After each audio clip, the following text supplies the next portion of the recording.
welcome to Health Styles Market. My name is Arlys, and today I'm going to record segment 7, which I intend to be my last part of the class series on the highly sensitive person. I love this subject.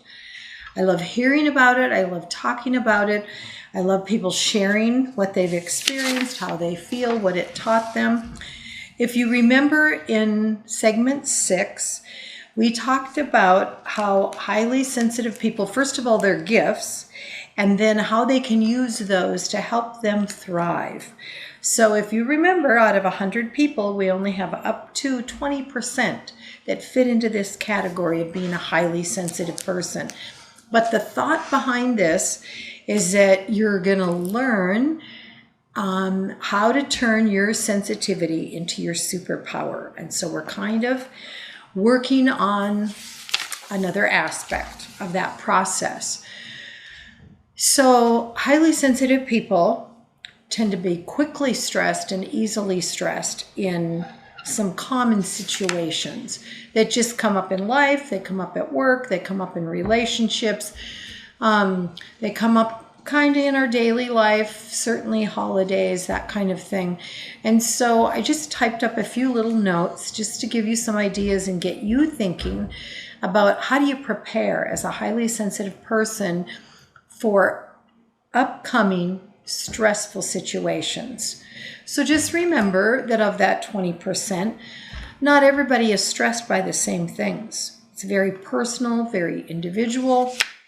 So here's some ideas on how to process this, plan, and prepare. So I recommend that you get out a notebook, pen and paper, whatever, and you answer these couple questions. 1, where do I feel the most stressed? Describe the situation, the environment, where are you, who are you with, what's the occasion, and write that out. So you're going to write it down and describe how it goes for you. And then you want to notice as you're writing how your body feels. And then you go back and review that and look at each of those areas, or what made you feel stressed and how did you feel, but then what could you do to prevent that? How could you stop that process? You could still participate, but what could you do different? And you start looking at all the possibilities. Maybe you could say nothing is too outrageous. Well, you're on paper, so you can write anything you want, but you want to go with the idea of how can I go and not just suffer through it or endure it, but how could I enjoy myself and learn from it and have it not be so stressful for me? What could I do to prevent it, and how do I prepare for it? So then in contrast, you want to do number 3. So write down situations where you do feel comfortable. Notice where you are. Notice who you're with. Notice whether there's a planned list or a planned, what would I call it, menu, like what you're going to do. What's the plan for the get-together? Is it an activity and a concert and this and that, whatever. Write that down. Which of those kinds of things make you nervous and which of them are you comfortable at? And is it because of the activity, or is it because of the people, or is it because where it takes place? Like, you want to observe all of that. And you want to make a separate list of all the places and situations where you enjoy yourself the most. So we can be comfortable, but let's move it up and say, so where do you enjoy yourself? Maybe that'd be kind of the top of the heap. So it's a planned occasion. You enjoy yourself. It's the people, the place, the activities, the food, whatever. All of that matters to the highly sensitive person, or it could. So as an example, if this were your child, right, then you would take all those same 4 questions, and with pen and paper, if they're old enough to communicate to you, listen to their answers and write them down. There's nothing like taking notes and writing down when someone is speaking, and you're listening with respect, and you're listening with the intent to understand.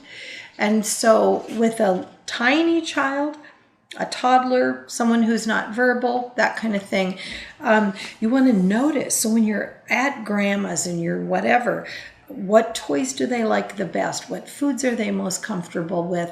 When they're at a school function for their older siblings, when they're at a daycare, when they're at a park, when they're at an indoor activity or an outdoor activity, like watch to see what they enjoy the most and where they have the most laughter and a smile on their face. Ultimately, that's the goal, isn't it? Okay, so then here's another thought. Work up to being comfortable where you could host a small group or a small gathering. And so that's where you have the most choice. You get to choose where the location is. You get to choose who's invited. You get to choose the activity and how the time together is going to be spent. You either choose the food or share that with your spouse or a significant other. Like you have more control. And more of the choices are yours. And does that make you feel better? Are you more comfortable with that? Or are you less comfortable with that? So then we have a list of just overall, I did a little quiz and asked a few people what was a stressful situation for them as a highly sensitive person. And so here were some answers. So going to a new store that they've never been to before, going to a new doctor's office and working with a practitioner that they've never worked with before, going to someone's house that they don't know very well, and there's going to be a crowd of people, and how do those situations make them feel? So I'm going to just stop there for a moment and just give a couple ideas. So with a new store, I would suggest you look it up online. If they have a website, look at that, kind of look to see maybe what you're interested in. Do they stock that? Whatever. What are their hours? Where are they located? Do they have a map? Do you have this on GPS on your phone? Like you want to kind of check. And so it's one thing to find a new store. Our town is called Gillette, Wyoming, in the northeast corner of Wyoming, and we're pretty small. But if we were going to Billings, if we were going to Denver, there's surrounding towns that feel way more overwhelming to a highly sensitive person, possibly. Going to a new doctor's office, I have a whole series on this YouTube channel. It's a whole separate one called How to Be Your Own Advocate. And there's all kinds of ideas on how to prepare for your doctor's appointment, how to work with a new practitioner, what you take and why, questions to ask. It's all on there, so check that out. I want to say that there's 4 segments. I guess I've filmed enough of these that I can't remember how many segments they have. Sorry about that. Going to someone's house. Maybe ask some of the other friends who are also invited. Think about the activity. Is it something you're familiar with? Something you've done before? Games you've played before? Are you bringing something to eat to contribute? Is it a potluck kind of event? And collecting information like that can just help you feel less reactive, less stressed, less anxiety, possibly. But remember that we've answered these 4 questions up on top with our paper and pen. So we've got some places to double check and to look, to think about, to plan, to prepare. The idea is that you can engage in these activities or occasions and feel okay. And ultimately the goal would be to participate and really have fun, have a good time. So people have also said that going to any place where there's large moving crowds. So some of the things were written down as theme parks, parades, school events, and here in our community we have a facility called Camplex that has that's big enough to hold a lot of people for an event. And so the parking lot is full and the standing in line to get your tickets, and it has the whole, auditorium in the upper. There's a lot of moving people after the event is done. That's something to consider. I know with our kids as they were growing up that one of the little tips we had is that when, say, the parade and they were in the parade, or the school event and they were in the school event and Dad and I were going to watch, I always set up a checkpoint, like when this is all done, meet us here. And everybody knew where it was and everybody understood that. So when everybody was done, that's where we collected. And eventually we had all the family members and it saved that, oh my word, where are they? What happened? Whatever.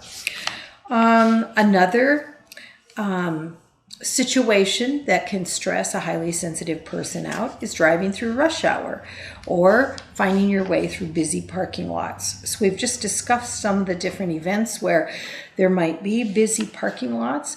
And again, you want to give that some thought. What are you comfortable with? And I know people, customers, who don't use the busy parking lot that goes with the facility. They park across the street, down the street, farther away, so you walk farther, but that helps them to be more comfortable and they don't really have to fight all the traffic or be in a long line waiting to exit. Another one somebody mentioned was driving in big cities, like they've driven in Denver and they've driven in Seattle. And it was not really very comfortable for them. And so talking about, so what are things that they could have done? They still do make maps, paper maps that you can unfold. And combining that with your GPS can sometimes help. For me, using the big map, I use that when I'm, of course, not driving. And looking at that to visually see, like it doesn't work for me to be told we'll take, 3 norths and then take an east. I don't know, turn east. Yeah, I can't do that.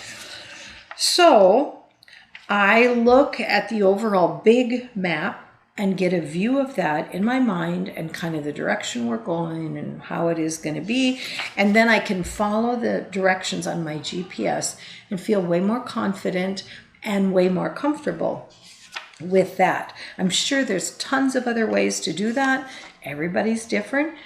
My suggestion is give a little notice how you feel, how the situation feels, what you need to do to feel comfortable. Another example or category that customers gave me was when there's big life changes like moving or new babies added to the family or school changes. So more than maybe just a year, like your child is going from 5th to 6th grade, but it's kind of like it's a big deal to change from junior high to high school. Another one is holiday events with the family. So which is going to be more stressful? The big group for the holiday or having time with the family? So you want to think that through, think ahead, work through your issues. And another one that was suggested about that event or about those people before you go. And the last one I have on here is funerals. And most of us know that that is going to be an extremely stressful situation and event.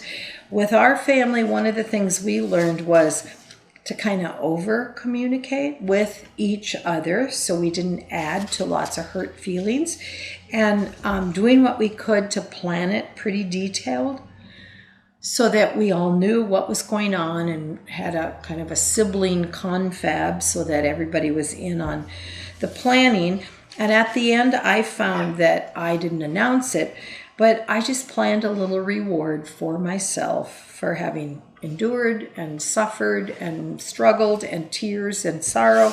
And that helped me process it and get through it a little easier. I had something to look forward to that was actually enjoyable and positive.